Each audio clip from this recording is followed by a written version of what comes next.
ನಮಸ್ತೆ. ಈಗ ಬೆಟ್ಟದಾಸನಪುರ ಹೇಳುವ ಜಾಗಲಿದ್ದೆ. ಇಲ್ಲಿ ತಿಮ್ಮರಾಯ ಸ್ವಾಮಿ ಟೆಂಪಲ್ ಹೇಳಿ, ತಿಮ್ಮರಾಯ ಸ್ವಾಮಿ ಕೋಟೆ ಹೇಳಿ ಹೇಳ್ತವೆ. ಇದು ಇಲೆಕ್ಟ್ರಾನಿಕ್ ಸಿಟಿಯ ಹತ್ತಿರ ಇತ್ತು. ಇಲೆಕ್ಟ್ರಾನಿಕ್ ಸಿಟಿ ಫೇಸ್ 1 ಸಾಧಾರಣ 4 ರಿಂದ 5 ಕಿಲೋಮೀಟರ್ ದೂರಲ್ಲಿದ್ದು.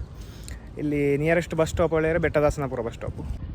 ಹೆಂಗೆಂದು ಸ್ಕೂಟ್ರಲ್ಲಿ ಬಂದದ್ದು ನೋಡಿ. ಇಲ್ಲಿ ವೆಹಿಕಲ್ ಪಾರ್ಕಿಂಗಿಗೆ ವಿಶಾಲವಾದ ಜಾಗ ಇದ್ದು ಪಾರ್ಕಿಂಗ್ ಮಾಡಲೇ ಹೆದರಕೊಳ್ಳಿಲ್ಲ. ಮತ್ತು ಪಾರ್ಕಿಂಗ್ ಫೀಸ್ ಹೇಳಿ ತಗೊಳ್ತವೆ. ಇಲ್ಲೇ ನಮಗೆ ಬೇಕಾದಲ್ಲಿ ಪಾರ್ಕ್ ಮಾಡಿಕೆ ಹೋಗಲಕ್ಕು.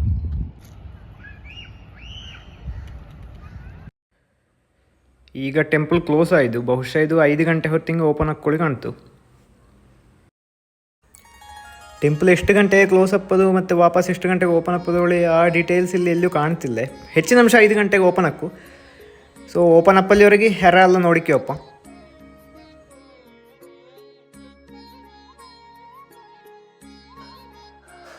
ತುಂಬ ಪುರಾತನವಾದ ದೇವಸ್ಥಾನ. ಈ ದೇವಸ್ಥಾನಕ್ಕೆ 1500ರಿಂದಲೂ ಹೆಚ್ಚು ವರ್ಷಗಳ ಇತಿಹಾಸ ಇದ್ದು,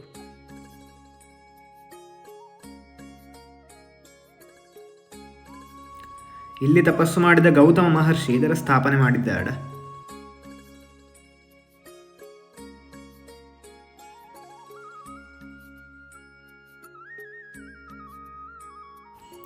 ಬೆಟ್ಟದ ಕೊಡಿಲಿ ದೇವಸ್ಥಾನ ಇದೆ.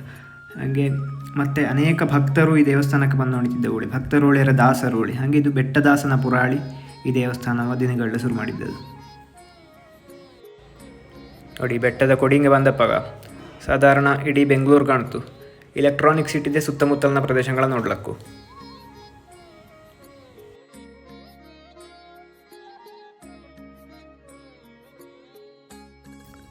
ಈಗ ಎಕ್ಸಾಕ್ಟ್ 5 ಗಂಟೆ ಆಯಿತು. ಈಗ ಭಟ್ರು ಸ್ಕೂಟ್ರಲ್ಲಿ ಬಂದು ಒಡ್ಡಿಗೆ ತಗೋತಾ ಇದ್ದೆವು. ಇನ್ನು ಒಳಗೆ ಹೋಗಿಕ್ಕೆ ದೇವರ ದರ್ಶನ ಮಾಡಿಕೀವಪ್ಪ.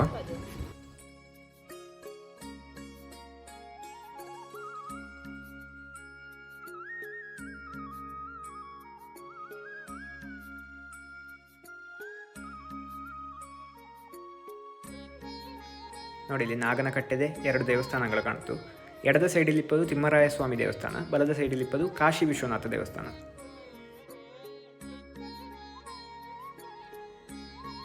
ನೋಡಿ, ಇದು ತಿಮ್ಮರಾಯ ಸ್ವಾಮಿ ದೇವಸ್ಥಾನ. ಇದರ ಬಲದ ಹೊಡೆಂಗೆ ಕಾಶಿ ವಿಶ್ವನಾಥ ಸ್ವಾಮಿ ದೇವಸ್ಥಾನ ಇದ್ದು,